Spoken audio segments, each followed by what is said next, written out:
when you're using an SVG file, don't feel like you always have to use the entire design. There's sometimes that you can just use a portion of it. Let me show you. I'm going to upload an SVG file.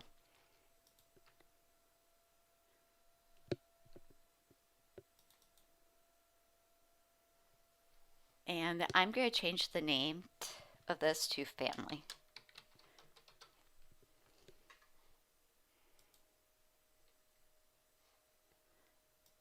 Then I'm going to click on the upload design and add that to my canvas.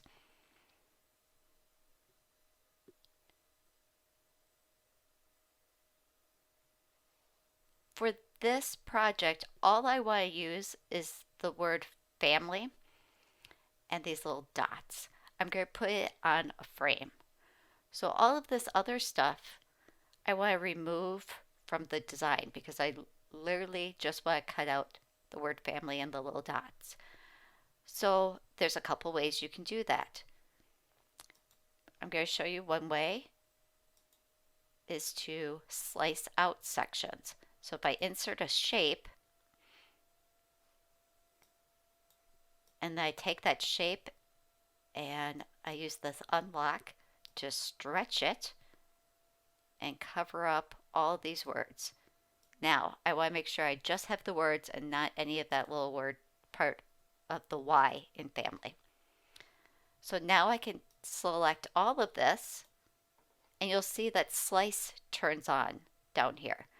Slice will only be activated when you have two things selected. So because all of this text came in as one layer on my SVG, that's why this works. So always check your layers panel to make sure you only have two things selected. So now I can hit slice. And slice is literally going to cut out everything I have covered up.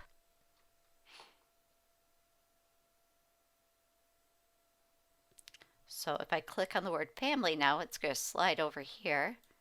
And all of this I can just delete because I don't want it anyway. Now I also might get rid of those hearts. I could insert another shape and cover them up, but I'm kind of worried about dealing with this curve. So that's where I'm going to use contour. Contour allows you to turn on and off different sections of a design. So what I can do is go in here and just click on these hearts. And actually, if you watch over here, you can see as I click on them, the hearts turn off. Now this one actually has two pieces. It's got a frame and then the outer edge. So let's keep clicking. You can also scroll through here and click on the hearts from this layers panel. All right, so now I have the word family. I'm going to put this on a pre-made frame. I've already measured the frame and it's 6 inches wide. So I don't want this to fill the entire bottom of the frame. So I am going to go with, let's go 5.5. So all I'm doing is once I've clicked on this image, I can go up here to size and type in the width that I want this overall image to be. Design Space is smart enough that when this padlock is locked, it's going to keep everything in proportion. So I don't need to enter a height. It's going to figure out what the height should be on its own. The next step is to click Make It. When I click Make It, it's going to send it to the cutting mat. This gives me a preview of my cutting mat. So it's showing me where to place it or where it's going to cut out, excuse me. So let's just pretend I had a piece of vinyl that I had already cut something out of right here. I can actually click on this and scooch it over and say, okay, don't cut in this space because I already had something else cut there and I'm using a scrap. So that's how you can move things around. Because I'm using a full sheet of vinyl, I'm not going to worry about that, but I am going to click Continue, and now it's asking me to connect to my device. So I am going to select the option that I want, Currently, my machine is set on cardstock. Let me change that to vinyl. And for my machine, I do that with the dial on the actual Cricut machine. If you have one of the newer machines, you might be selecting from choices that would show up in this screen. So now that I have it set on vinyl, you can see that here it tells me to load my fine point blade. All right, so the next step is to load the mat into the Cricut so it can cut the vinyl. The blinking double arrow button is your load and unload button. So we'll press that, and then the next button that starts to blink is the C. That's the Cricut cutting button. So you press that, and then the vinyl will start to cut.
When your design is done cutting, you'll see the unload button start to blink again. So just unload your mat.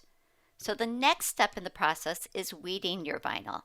I like to have a few tools around. I also trimmed down this piece of vinyl so that I don't have a lot of excess vinyl around the edge. But I'm going to use my weeding tool. I'm going to kind of come in here and pull out some of the centers of those loops. I find when you free up some of those, instead of just starting from the edge, sometimes this helps the pieces you want to stick to the backing stay stuck down. So I kind of start with some of the centers and peel those out.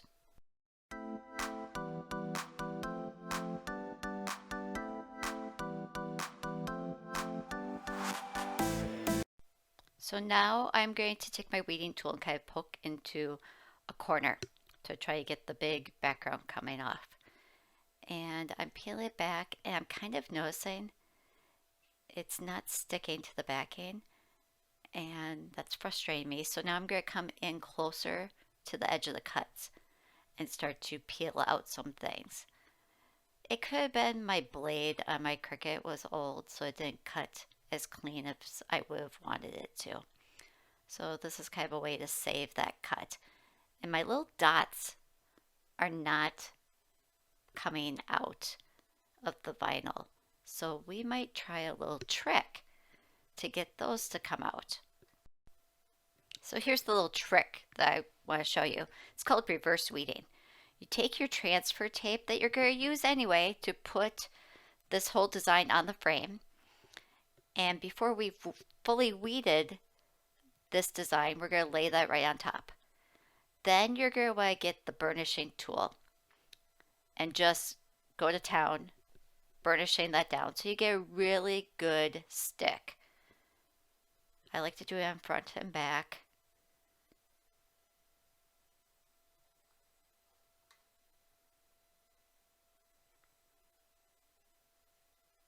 All right, so now we're going to peel the backing off of the vinyl. And see how now everything is stuck to our transfer tape? So all of those little dots came off. Perfect. Great. So now we just got to weed the excess vinyl off of this transfer tape. You can see those little dots in there. Yep, they're there. You can see them. So it's one way to just get all those little teeny tiny pieces to transfer over onto that tape quickly and easily. All right, so now the backing of this transfer tape is sticky. So that's the biggest challenge, is now your hands are sticking every time you touch it. So now I'm going to peel back, and I am just going to grab my tool and kind of try to weed. Let's start over here actually, where I'm actually closer to the cut line. Because what I want is for the cut piece to stay on the transfer tape, but to remove that excess away from the transfer tape. You can do this in little sections and cut things off.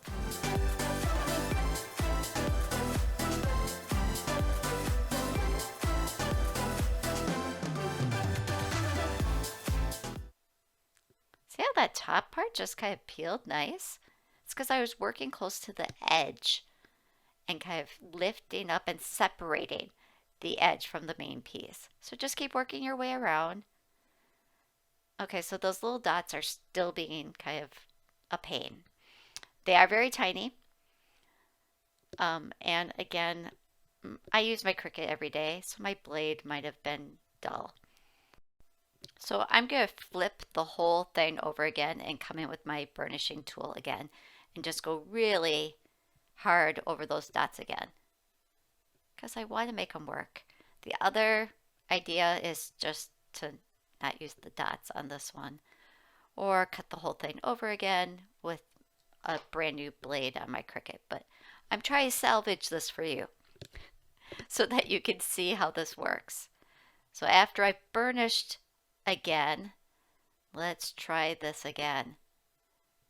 And I'm going to peel this back. Oh, look! The dots are sticking. Okay, well, I'm getting every few dots.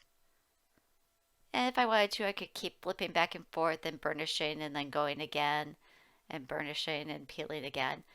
But honestly, I kind of like the look of this, like a couple dots and then nothing, and a couple dots and nothing. It's kind of almost creating a little pattern. I'm going to just cut this off so it doesn't keep sticking to the transfer tape. You see my hands are sticking to the transfer tape too. So reverse weeding, which is what I'm showing you here, is a great little trick. But yes, your hands are going to stick to that transfer tape. So be ready for that. Okay? Just warning you. All right, let's try peeling this back some more. There we go. I got another one. Let's try if I turn it this way. So this is also showing you that whatever way you do it, when you're using small images, it's going to be a lot of work. Unless you have a brand new blade in your Cricut. But yeah, I think I'm just going to go with, I have a few dots, I don't have some, because now I'm playing with it so much, you can see they're coming out and sticking to the back of it. So this is called going with it and making it work, because if you stress over it too much, then it's not going to be fun. And we want this to be fun, right? But you're getting the idea of take your time, burnish, peel slow.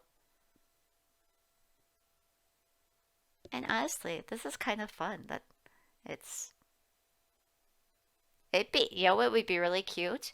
If you could figure out what the Braille dot symbols for the word family is and put that below. See, sometimes I just think of another idea. All right, so now I have that whole backing off. I'm going to put this on a frame. So I just flip it over and I can kind of center it. I'm going to line up or try to kind of align it with the bottom edge of that colored part, and then just run my finger over it to start to smooth it down. And you really want to smooth it down good to make sure that your vinyl is now sticking to your frame piece. And then you're going to be able to just peel off that transfer tape. And tip, if that transfer tape is still sticky, put it back on its backing sheet, and you can save it and use it again. So I'm just rubbing with my finger, and now I'm going to just peel backwards and peel slowly.